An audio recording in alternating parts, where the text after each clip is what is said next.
Facebook family. Excuse my voice. I had a cold or something crazy that tried to get me, and I dodged it. But it's still kind of dealing with my voice. But I did not want to miss this week. I said I was going to start this week about Mind and Money Matters. Hey, Angela. Good morning. How are you? About Mind and Money Matters. And so I think I told you all that I'm a therapist, but one of the things that is my other passion is finance. And I saw a connection between mind and money matters. A lot of people were having issues, and a lot of people do have issues, especially in our country. Good morning, Rashonda, Daniel. No, am I saying this right? Alfam is a beautiful name. Paul, good morning, everybody. I found that there was a correlation between money situations and a lot of mental health concerns and issues and frustrations and depression and all of these things. And I also see that in our society, one of the disparities is money, right? And it impacts how we operate with one another, how we deal with one another, why we allow all the isms, whether it's racism and sexism and ageism. All of this is fueled by only one ism that we keep missing because we're so busy dealing with all the other ism, and that is capitalism. And so if I could use my skills, my gifts, my loves, which are mental health and finance, and put them together and find some way to be a part of the solution, I thought that I would try, right? Because this is a huge feat. This is something that has been going on for generation upon generation, but I have and I do appreciate one of my friends that I met with on last week that reminded me that our purpose is not so much, even though we desire to shift consciousness of entire groups and entire situations and circumstances. If I reach one person, and if one person changes their life and changes their mind, then I have done my job. And if that one person can touch two and those two can touch four, then we are creating the vibration that is necessary in the life that we live. Good morning, Star. Good morning, James, Bruce, Terry, Rashonda. So, oh, yes, ma'am, I will make it public. I think I know how to do that. I did it. You're a great teacher, sister. But so what I wanted to do is to make sure that I am doing my part. And I have to say, I kind of contemplated, if I should do this because I was trying to, make sure I stayed within the mind thing. And then I also wondered, I met so many people and I meet so many people that really kind of bother me because there is a desire to stay and not change and to keep the status quo. And sometimes it feels like, is it worth it, right? Like, I feel like my clients, like, are all my efforts in vain? Is it worth me caring about, people that look like me? Is it worth me caring about other women? Is it worth it, that I care about other people's children, that I care about the future of our country, of my citizens, of my neighbors, is it worth it, right? It's so daunting sometimes. Is it worth it? And I had to come back to the conclusion that, well, what other reason am I here for, right? Why else would I be here other than to what? Deal with what is, is like what? Be instead of understanding and realizing I am a power, I am a force that can create change, that can bring forth revelation and bring forth an impact that has not yet been revealed or understood or comprehended. And one of the reasons that I really am pushing, because I have found, and the statistics show and have been proven true, that the financial gap for minorities and for women who are not married to either the 1% or very wealthy Caucasian males, our financial outlook is very grim. Not only, I have a degree in international relations, and one of the things I really love about international relations, and I really appreciate the efforts that people do in international relations, is the focus is on women. and children, but mostly women. And the reason is, if you can save a woman, you can save a nation.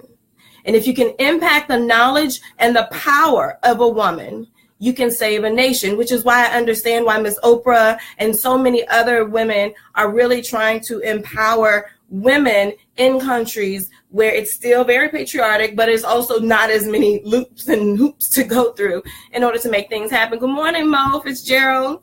Hey, Reverend Craig, how are you? So that is something that is important to me, because women, and it's not that men don't think like this, but women often do think about their children, and they think about their neighbor's children and who that child might marry, and and that environment that they will grow up in, and that they will be, create children and family. And women think like that, where men, not all the time, but normally, and we kind of see it in action, and have seen it for generations, that they kind of think the power and the control and the influence, and sometimes ego kind of gets in the the whole vein of greed and conquering countries and colonizing and all of those things in order to get wealth, power, and respect. Not that women don't, and the other way around, not that men don't think about their children and who their children will marry and all those things, but there's a natural tone that flows that way. And so for me, it has been important that I focus on women and I focus on minorities, because colonization, slavery, imperialism, all of that, and all the other isms have really impacted the consciousness of people. And that is what is really sitting on my heart, that I want to deal with this, because let's just be honest. If you have no money, you have no power, you have no respect, and you have no control on creating the narrative or the direction of your life. I was talking to somebody the other day, and we were talking about, is all this worth it? Going and you move forward and you try to do this and you try to get that, the American dream, or the African American dream, or the woman's dream, or, everybody's after something, wanting to get the house and wanting to have the car and wanting to have, the right clothes and go to the right places. And I love all my stuff, and I love the freedom to go wherever and do whatever and eat whatever and drink whatever. But we were asking, what about it though? Who cares? At the end of the day, does it matter? And one of the things that I realized is that it matters because two things. I'm going to make sure I write this down so I don't forget. Two things. One, it matters because ownership and the ability to have the ability to have ownership gives you power to move and to change and to demand. Ownership gives you worth and it gives you value. And I remember I posted something about, how much it's cheaper to own than it is to rent. And I know some people were saying, I'm trying to get people to understand that. And other people were saying, well, renting is still, a roof over your head.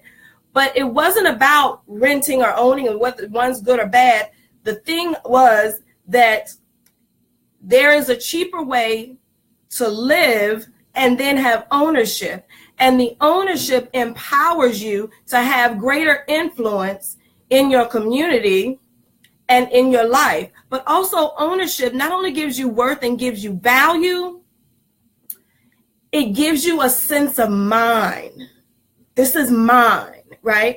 And so I sometimes see people in certain neighborhoods and communities talk about, why are they doing this? Why are they doing that? Well, if you do not allow them to ever own, then why would they take care of that which is not theirs?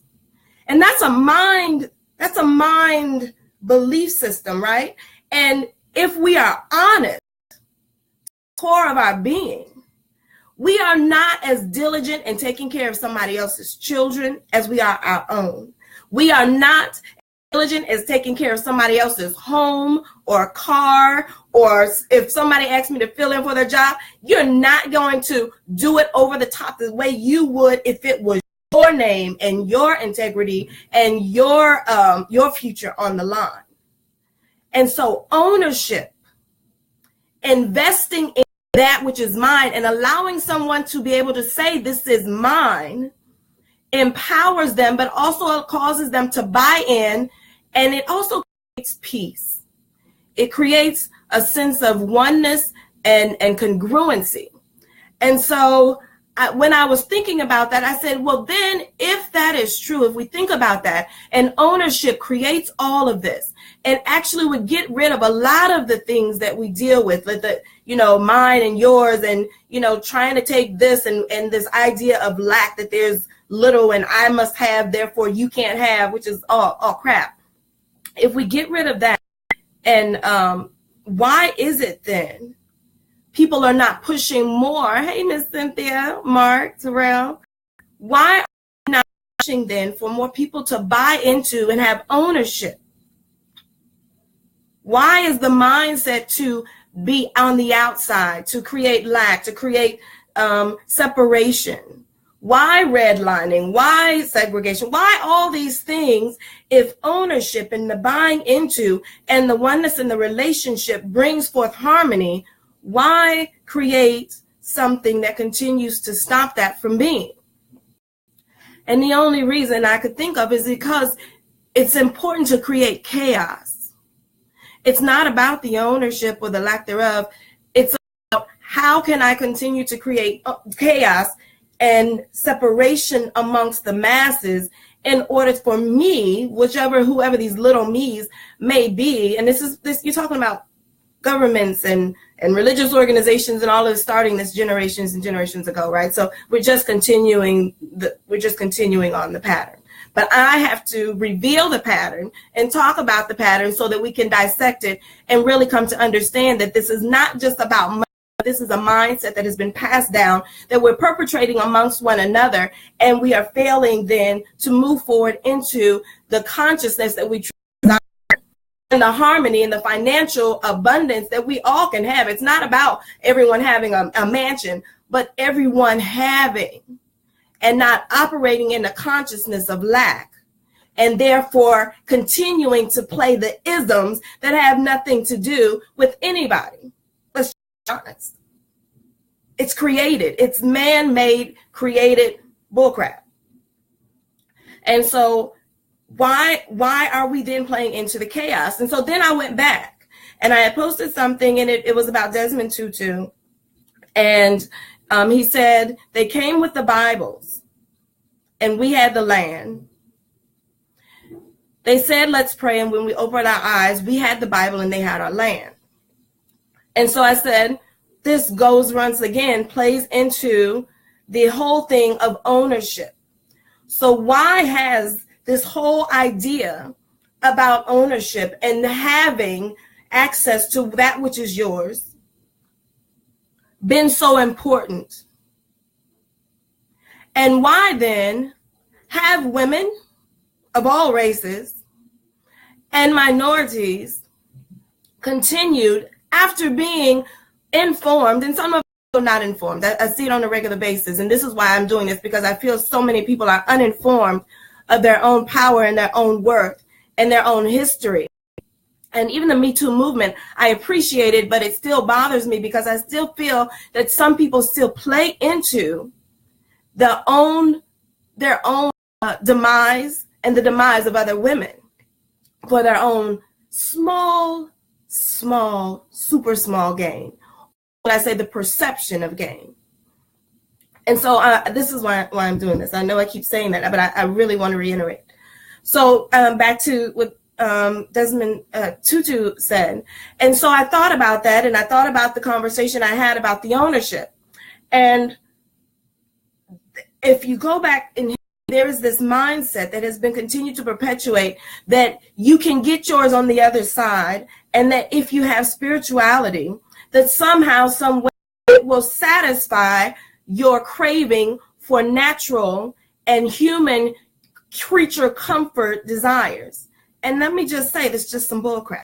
Let's just get that out there, because you can send me all, please don't send me all your spiritual stuff and tell me how, better to want Jesus and silver and gold. I don't want to hear it, because I already know my truth. I'm not here to argue that. I'm here to ask questions and to reveal and to share knowledge and wisdom that is beyond that which we have been continuing to operate in. And so, if we look back on how important it has been to make sure women and minorities that have been dealt with in some very horrific ways stop not have ownership and not be able to invest and not be empowered to determine their financial freedom, then the question is why? And why are we not doing anything to make that change? And from what I'm understanding is that because sometimes we just don't know, which is why I'm here. And some of us are just scared because it bumps against the status quo. So what I wanted to do is start today, and I'm not going to be long, start today in asking the question, who are you? My favorite question. Who are you? What is your purpose? What is your value? Because if you do not know that, and you do not know the historical purpose and value that you have, then you cannot move forward in creating change and generational impact that also resonates in generational wealth. You will always be operating in survival, which is the mindset of most women and most minorities. We have been so trained to survive through the next day, through the next tragedy, through the next movement, through the next whatever, whether it's through the next marriage, through the next relationship. We are operating on a consciousness of survival. We are not operating in a consciousness that I am everything that I am and there is nothing that I am lacking. We do not know our value, therefore we do not know our true impact. And I see people often, they're talking about, and I appreciate this month. This is African American History Month. I appreciate it, and I appreciate all the things that I've gotten and I've, been able to about and I've learned and been able to talk about. But I think that there's a failure to understand the value of who we are. I see people talk about it in music and they get upset about music, and I see them defending the rap culture and hip hop culture. But I don't see them fighting for, the standards that were established.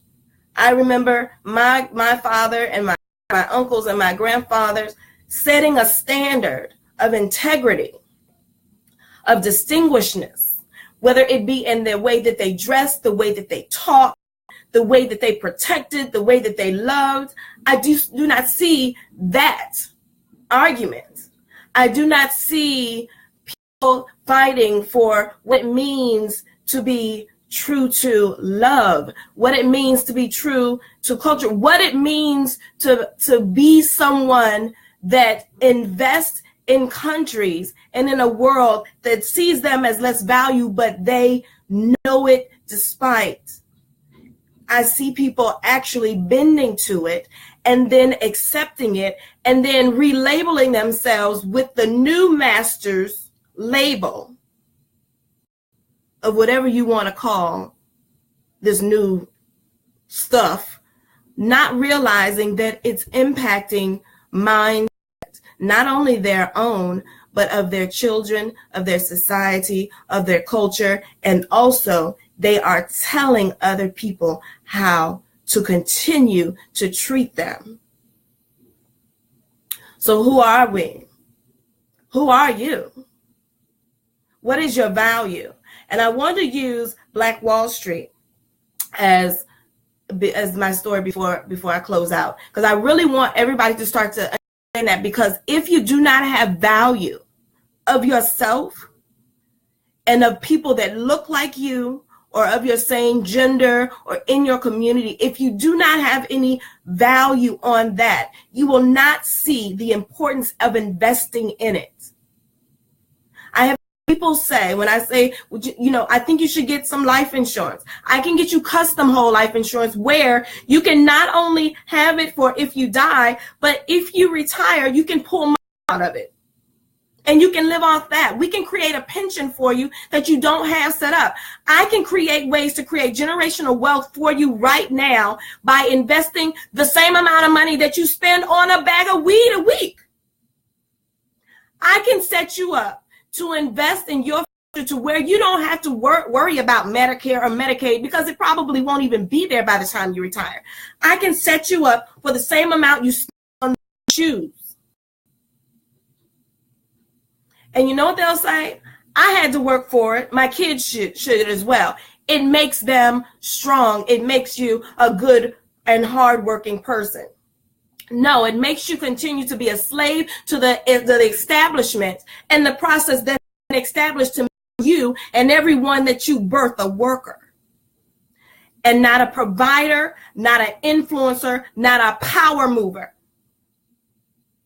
This is a mindset that has to be broken if real change wants to happen. You can march, you can protest, you can get mad, and you can post any and everything that you want. But if you do not understand how to operate in the capitalist society and use it for your advantage to change your life and the life of those that you say you care about, then you will miss your mark and why you are here.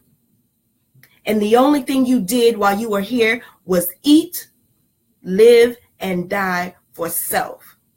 And the legacy you leave is that exact same thing, but will continue without change, which allows people that look like you and the gender that you are a part of to continue to be played instead of playing what is actually going on out here. Good morning, Jay, Devon, Ernesto, good morning. So I get out of here. Black Wall Street. I want you to, when I say, who are you? I want you to understand how Black Wall Street is so important to understand who you are. So remember, I don't know if you know anything about Black Wall Street. If you have time, study it. So it's in Oklahoma. And what happened was, this was during the gold rush and everybody was kind of going out west. Well, when slaves were freed, okay, when they were freed, they began to establish their own communities, and they moved out west, but just like everybody else looking for the gold rush. But what they realized is, you know what? We are an economy. When we left the plantation, the economy left the plantation. We do not need our master or anyone to do anything for us. We actually know how to do it. Why? Because we've been doing it, right? We've been creating the wealth off of our backs. We've been taking care of everything. We've been raising other people's children. We've been raising our own at the same time. We've been able to establish businesses and connections within a frame that did not allow us to actually do it. We know how to rise above the ashes. We know how to go against the grain and succeed. How to do this. So what they did is they took the mindset that they had to create wealth for other people, said, you know what? I now value myself the way that they valued me, but even more so because I realize I'm not here just for someone else to make money off. I'm here for me to make a life for myself and for those around me. I am here to live and live it loud and live it proud. I am here to love and to love loud and proud. I am here to fly. And that's exactly what they did. When you realize that you are not just a pawn in the game, but you are the game. That without you being a part of the game, there is no game, then you understand your value. And if minorities and women don't wake up to the fact that without you, there will be no world, there will be no tomorrow, there will be no swag, there will be nothing to talk about, there will be nothing to hate or to use as a pawn in the game of chaos and confusion, then you will miss the understanding of your own power and the ability to take it back and build a nation within your own house and let it overflow into the community around you. You must change your mind in order to change your future and change your life. And if you don't understand that you are an economy in and of itself, your land was not taken because you are savage and did not know how to mine it. Your land and your respect is not raked on a regular basis because it has no value. Men do not take you for granted because you have no value. Your children do not look up to you and cry out to you because you have no value. But because you have not figured out your own, you fail to rise up and change and impact the world.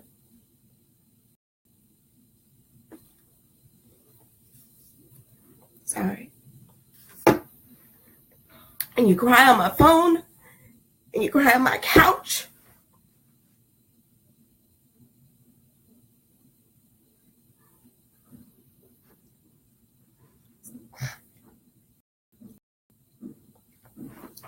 Because you do not know who you are.